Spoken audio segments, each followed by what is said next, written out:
Each year during our ceremony, we want to recognize current Bobcat athletes who have made an impact in their particular sport. We've asked coaches at McNairy Central High School to select that special person. Now I ask Coach Jerry Lott and Coach Steve Forsythe to come forward and make those presentations.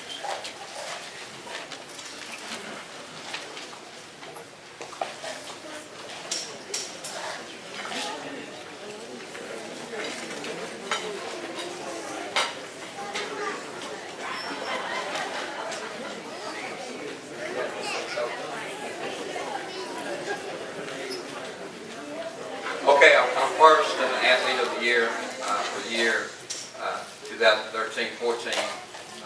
This young lady played basketball for 4 years.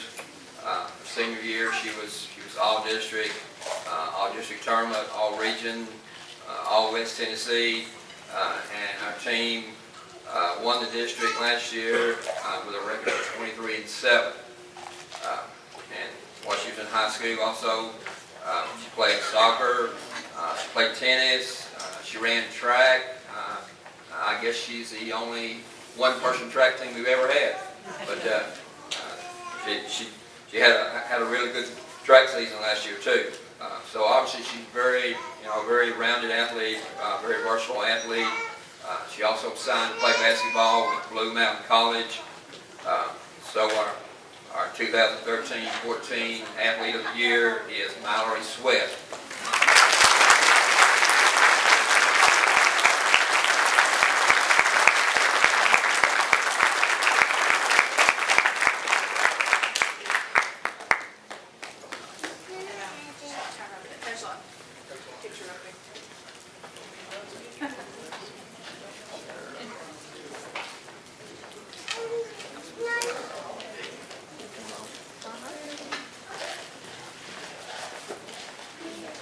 I thought we were going to be here a long time because Coach Tell caught me the other day and I got to hear that ball game from start to finish. So,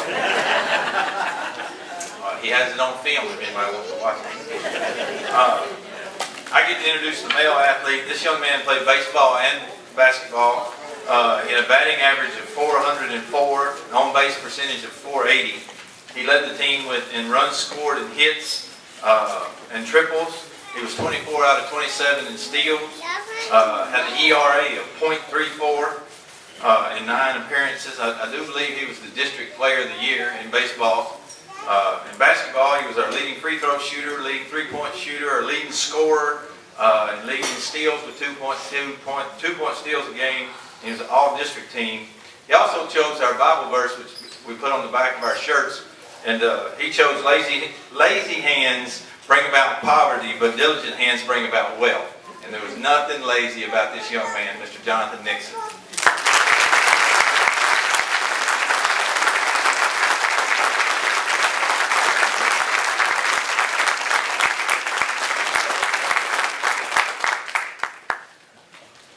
He doesn't talk, though.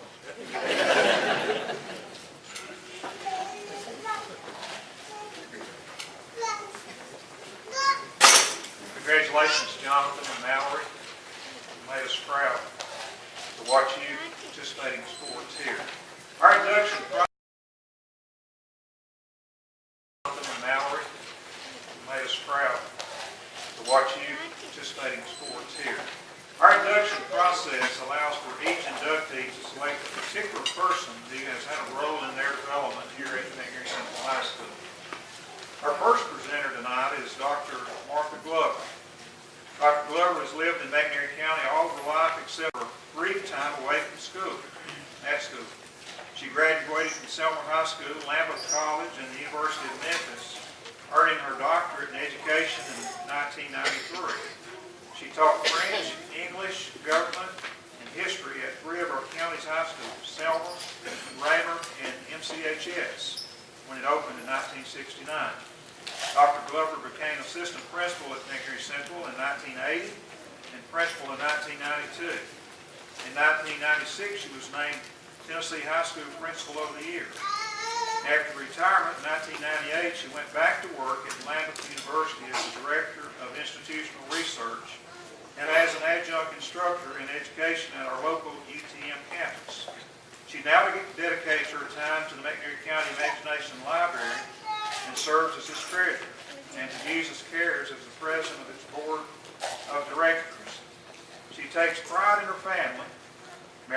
Joe Glover for 52 years, from 3 children, Jim, a football coach and history teacher at Northside High School, Molly, an attorney with Birch, Porter, and Johnson in Memphis, and Jack, regional vice president for Kelly Services. Her joy and delight is her 7 grandchildren. Dr. Glover says her blood will always run blue and gold. Now let's give a warm welcome to Dr. Martha Glover.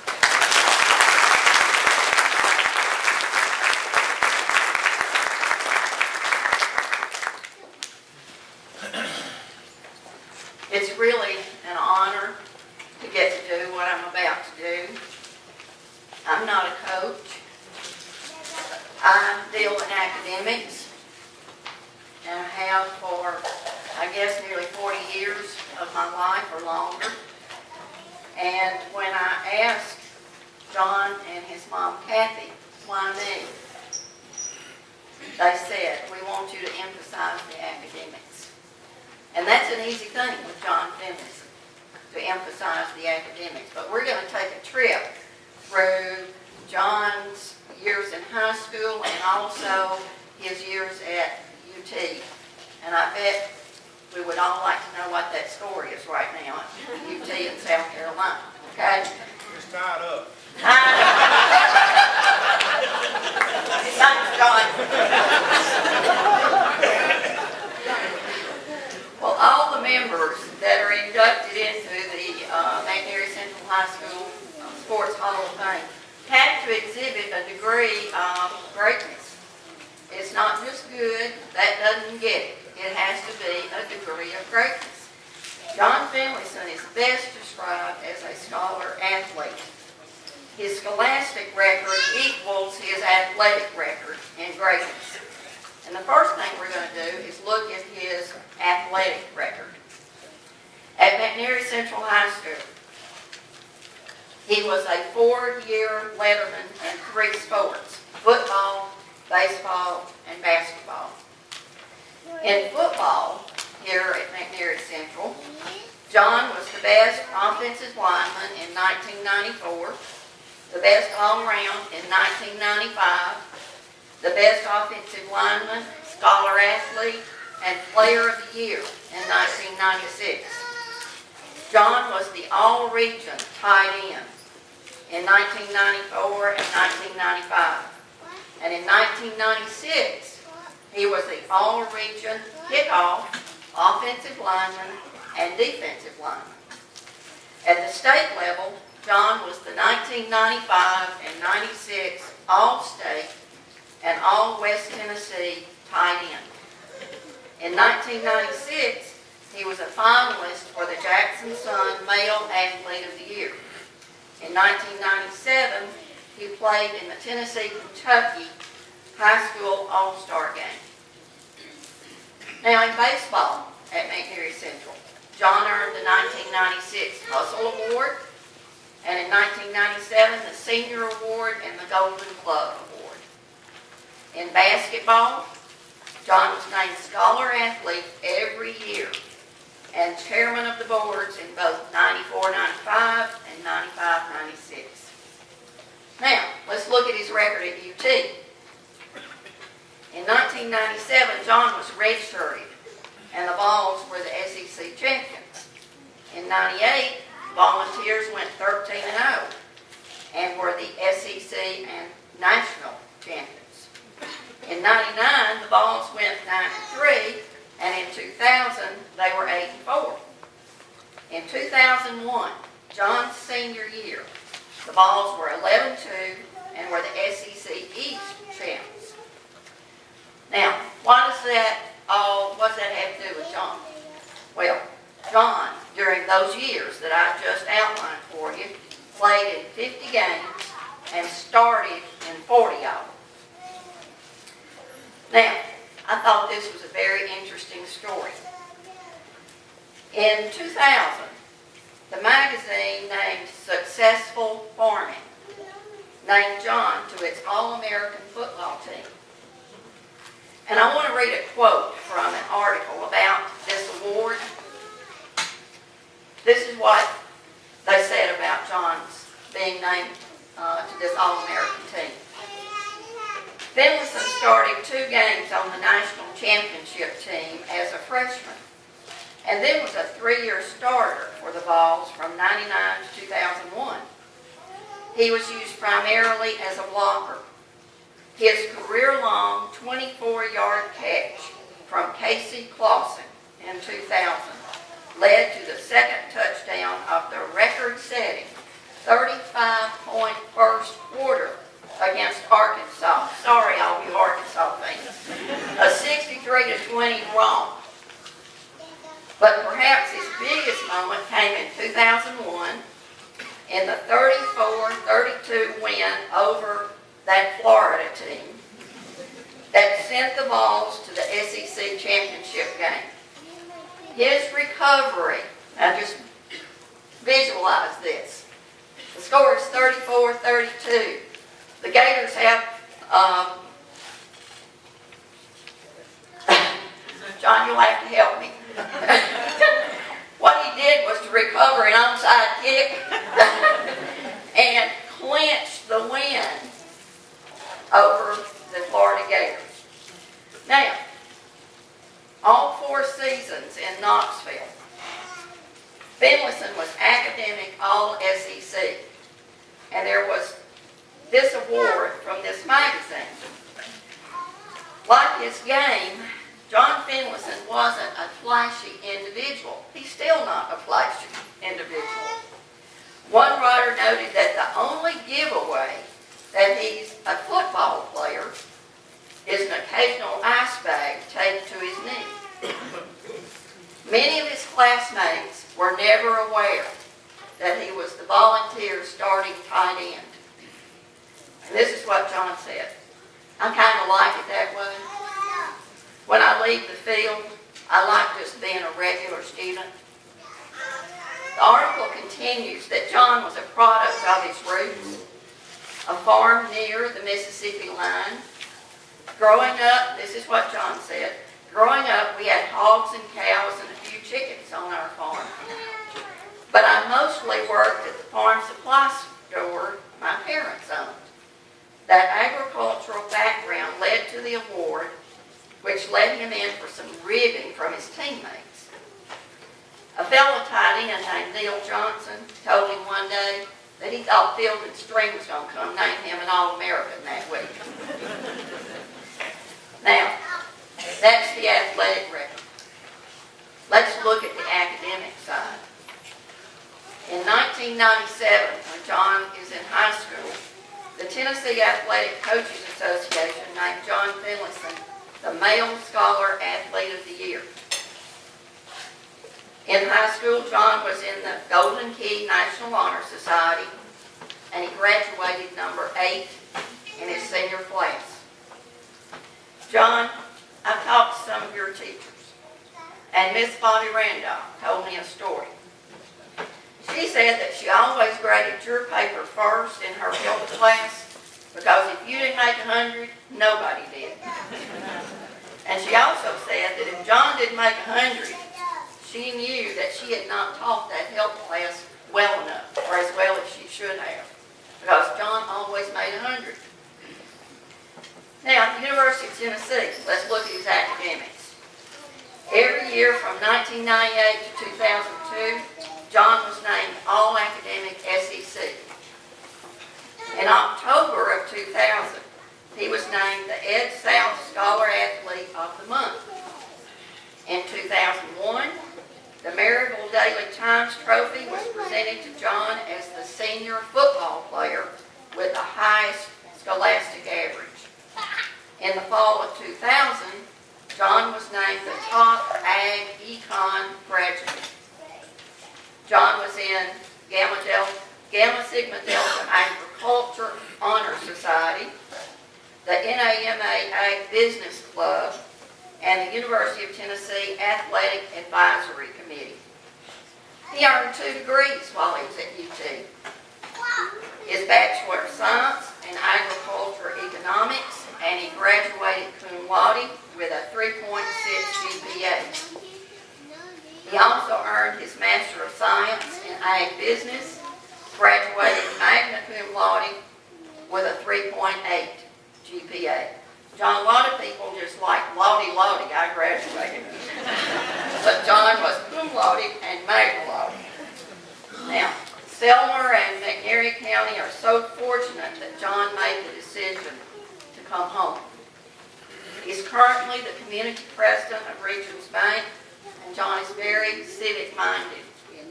He served the town of Selmer as an alderman since 2006. He is the current president of the Selmer Lions Club. He serves on the McNairy County Higher Education Committee, the Selmer McNairy County Industrial Board, and the Selmer Parks and Recreation Board. I never had the pleasure of teaching John in the classroom because I was principal when he was here. I never even had the pleasure of meeting John in the front office because I didn't meet the caliber of John Finlayson in the front office. But I knew John through his teachers, such as Ms. Randolph and also Miss Kathy Tucker. I called Kathy Tucker a few weeks ago and I told her about what was going to happen here tonight. And she said, I really would love to be there, but I can't. But will you share a story with the audience about my relationship to John Finlayson? So I told her I'd love to. And this story that I'm going to read you from Kathy Tucker, along with what Ms. Randolph has told us, gives us a clear view of John Finlayson, the athlete, the scholar, and the person that he is. Here's Kathy's story. I had grave doubts about John Finlayson when he first rolled into my Spanish 1 class wearing a gray Alabama t-shirt. I immediately knew that he had to be a football player, and my Spanish class was a bit of a challenge for most students, not just those who were heavily involved with athletics. But John was different. He consistently displayed a great volunteer spirit to take on a challenge. He had the best penmanship and work ethic that put most to shame. If memory serves me correctly, he was the only athlete who ever completed my Spanish class with a straight A average and had the virtue of character to match it. Now here's the funny part. John was new to McNairy County, or he probably would never have entered my class wearing a roll-tied t-shirt. On the very first day, as I was taking roll and asking students if they wished to be called by the name on my list or had another preference, I came to the name Finlayson on my clipboard sheet. He raised his hand, and I slowly stepped toward this big guy in the last seat of the last row. With a mischievous smile, I made it clear that my class wasn't easy and could be downright difficult for anyone who played football and might not be a Tennessee volunteer fan. This was done good-naturedly, mind you, but John, though he shifted in his seat a little bit, did not back down. Thus began the fan war of the century at McNairy Central High School. The entire thing culminated during his senior year in October, the month of the big rivalry game between Tennessee and Alabama. I arrived one Thursday morning a bit early to school and noticed Vice Principal Curry Hendricks fiddling with the lock of my classroom door as I came down the hall. He seemed a little bit disconcerted to see me there and mumbled something about having to check all the locks. I was immediately suspicious, but continued to search for my own keys to enter the room. The door opened, and a great glow could be seen emanating from the carved pumpkin on my bar stool chair at the front of the classroom. The face of that pumpkin was a beautifully carved Alabama A. But there was more. I switched on the light and saw that my classroom had been rolled. Every desk, every cabinet in crimson and white ribbon.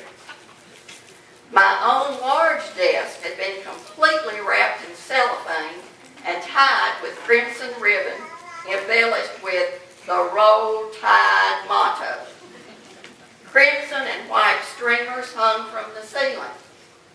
Bama fan bumper stickers could be seen everywhere. It was truly impressive. John, how many teachers helped you do that? I know Kurt Hendricks had to be involved. Then I murmured under my breath, and John, I may need help here because Kathy has written a Spanish phrase, and I didn't teach Spanish, but she said something like, "La venganza es mía," which means vengeance is mine.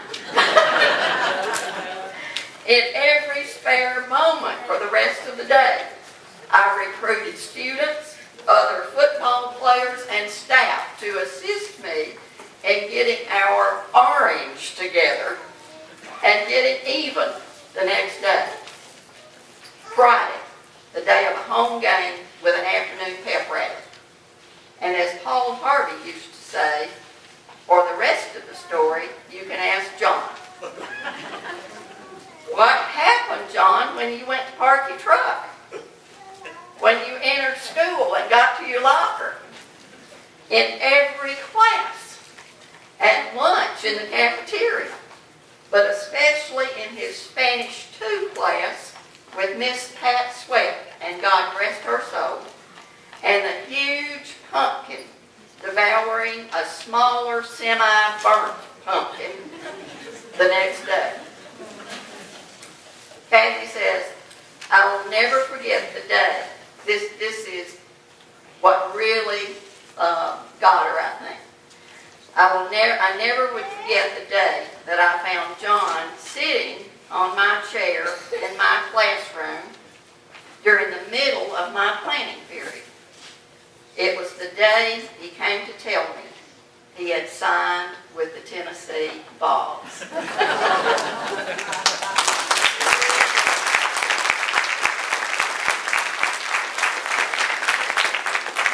Kathy wants me to say this too, John. May God richly bless John and his family.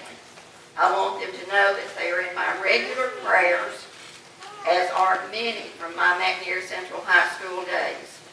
And I sincerely mean that. Ladies and gentlemen, I give you our first inductee, John Finlayson.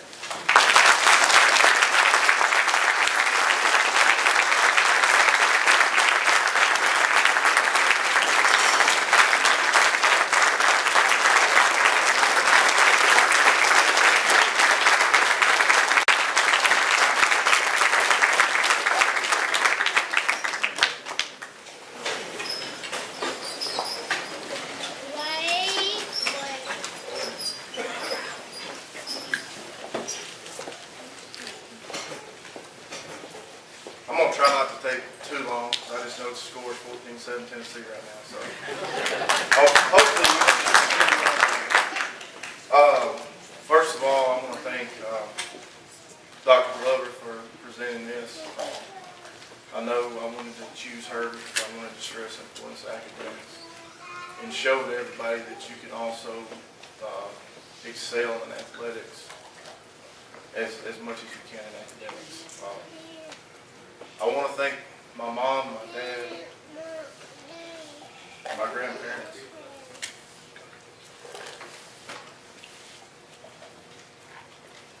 For the values and the work ethic that they taught me.